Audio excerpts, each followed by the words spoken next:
అన్నారు కదా సార్, మిగతా 20% అయినా ఇప్పుడున్న గవర్నమెంట్ పూర్తి చేస్తుందని నమ్మకం మీకుందా సార్?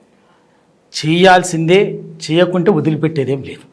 ఎందుకు అంటే వాళ్ళ ఒక్క డిండి అనే కాదు, పాలమూరు రంగారెడ్డి ఎత్తిపోతల ప్రాజెక్టు, ఉమ్మడి రంగారెడ్డి జిల్లా, ఉమ్మడి మహబూబ్ నగరు, రూరల్ రంగారెడ్డి జిల్లాలకు సంబంధించినటువంటి పాలమూరు రంగారెడ్డి ఖచ్చితంగా అది పూర్తి చేయాల్సింది. అది కూడా 70% పూర్తి అయింది, అది పూర్తి చేయాల్సింది.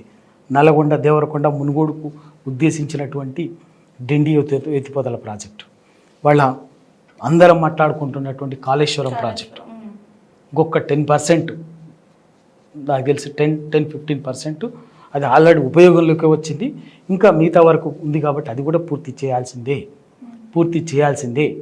ఇవి కనుక పూర్తి అయినట్టే తెలంగాణ అనేది అసలు దేశంలో వ్యవసాయ రంగంలో తెలంగాణతో పోటీ పడే శక్తి ఏ రాష్ట్రానికి ఉండదు. చేయాల్సిందే. వీళ్ళు ఇప్పుడు మేము ఆపేస్తాము అంటే, ఇంకేదో చేస్తామంటే ఊరుకో. తెలంగాణ అనేది ఒక చైతన్యవంతమైనటువంటి సమాజం. తెలంగాణ ఇవాళ ఒక ప్రత్యేక పరిస్థితుల్లో కాంగ్రెస్ పార్టీకి ఒక అవకాశం వచ్చింది. ఆ అవకాశాన్ని ఉపయోగించుకొని కాంగ్రెస్ పార్టీ వాళ్ళ ప్రజలకు చేయాల్సినటువంటి పనులు, ఏ లక్ష్యం కోసమైతే తెలంగాణ ఉందో వాటిని పూర్తి చేయాలి.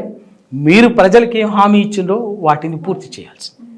అవి ఏవి చేయకపోయినా కూడా మరీ ముఖ్యంగా సాగునీటి రంగంలో, విద్యుత్ రంగంలో, ఎందుకంటే ఇవి చాలా అత్యంత అవసరమైనటువంటి, ఉమ్మడి రాష్ట్రంలో చాలా తీవ్రమైన నిరాదరణకు, అణచివేతకి, దోపిడికి, వివక్షకు గురైనటువంటిది ఏంటంటే సాగునీటి రంగం, తెలంగాణ సాగునీటి రంగం, తెలంగాణ విద్యుత్ రంగం.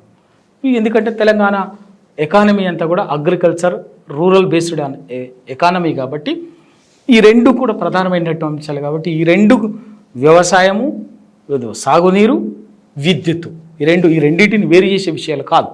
ఈ రెండింటిని కనుక పూర్తి చేయకపోతే వదిలిపెట్టేదేం లేదు. Hi, this is Swathi. Like చేయండి, షేర్ చేయండి, కమెంట్ చేయండి అండ్ సబ్స్క్రైబ్ చేయండి GRTV. Hi, this is Monica. Please like, share and subscribe GRTV.